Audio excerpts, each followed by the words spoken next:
Hey everyone.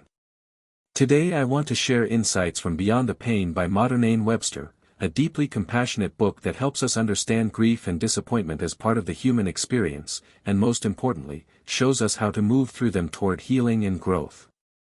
Life sometimes changes in unexpected and painful ways. Loss can hit us hard, leaving us overwhelmed by emotions that feel impossible to manage. Webster starts by reminding us that grief is not a sign of weakness or failure, it's something every human faces at some point.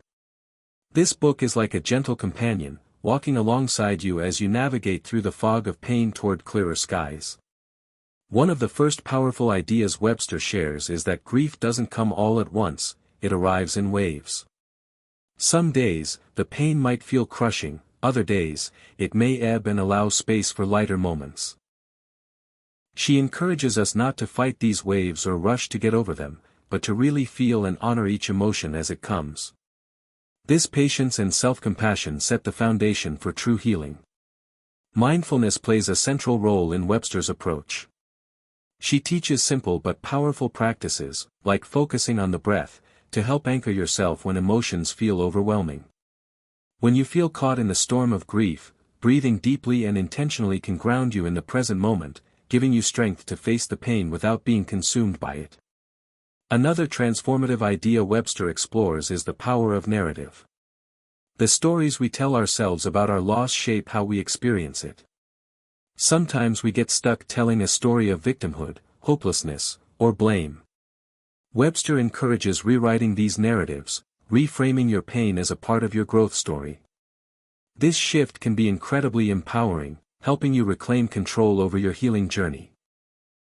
Webster doesn't shy away from the darker feelings grief brings: anger, isolation, despair. Instead, she meets them head-on, normalizing them as natural parts of the process. This honesty is crucial because it helps reduce the loneliness that so often accompanies loss.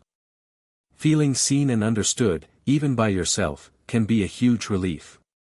Healing is not something you have to do alone.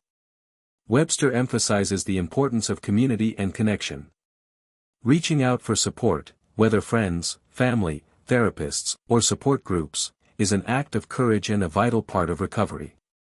Human resilience often blooms in the soil of shared vulnerability. Grief also impacts the body in ways we might not expect.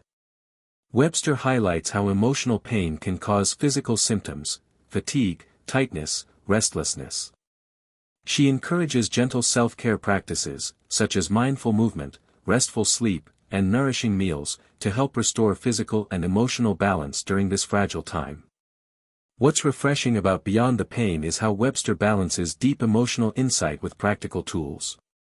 Her advice isn't abstract or vague, it's something you can apply day to day. For example, when overwhelmed, try taking slow, mindful breaths or journaling to observe your feelings without judgment. One of the most beautiful messages in the book is that transformation doesn't mean forgetting or erasing your loss. Instead, it means weaving it into a new version of yourself, a self that has grown stronger, more compassionate, and resilient because of what you've endured.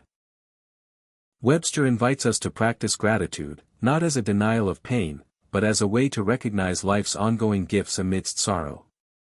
This practice helps sustain healing over time by allowing joy and sadness to coexist authentically in our lives. In closing, Beyond the Pain reminds us that healing is not a straight path. It's an ongoing journey, full of setbacks and breakthroughs. But with patience, self-compassion, community, and mindful presence, growth and renewal are possible. If you're going through grief or disappointment right now, remember this: your feelings are valid, your story is still unfolding, and there is hope ahead. Try some of these mindfulness practices today, reach out for support, and be kind to yourself. Healing isn't about rushing to get over it, it's about learning to live fully, even with the pain. Thanks for watching. If you found this helpful, don't forget to like and subscribe for more content on healing, growth, and living your best life.